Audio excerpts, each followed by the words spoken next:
One thing that I want to point out and drawing the parallel with our own day is, I'll read this, as I was alluding to, when the war is over, she was concerned they would go right back where they were. Here's what she says: when the war is over, are we likely to do what? Are we likely and do we want to keep this attitude to work and the results of work? Or are we preparing and do we want to go back to our old habits of thought?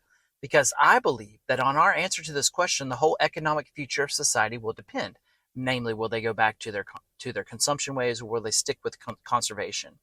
And what struck me when I read this was how we treated um, our economy during COVID, because we had shelves that were empty.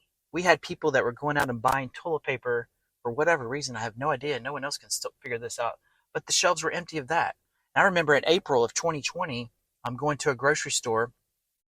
Thankfully, I wasn't in need of meat and cheese or eggs or anything, but the entire shelf was empty in a major supermarket.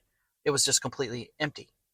And so remember too that we also had categories that were created for us for the first time of essential worker versus non-essential worker.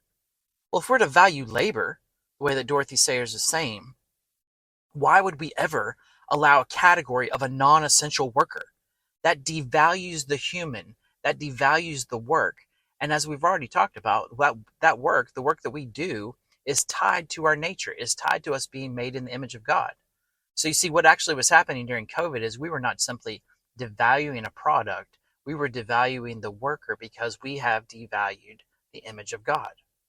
So Dorothy Sayers, when she's making this connection with war in her day, I wanted to make the connection with COVID in our day, because we have gone, after 5 years post-COVID, we largely have forgotten about it.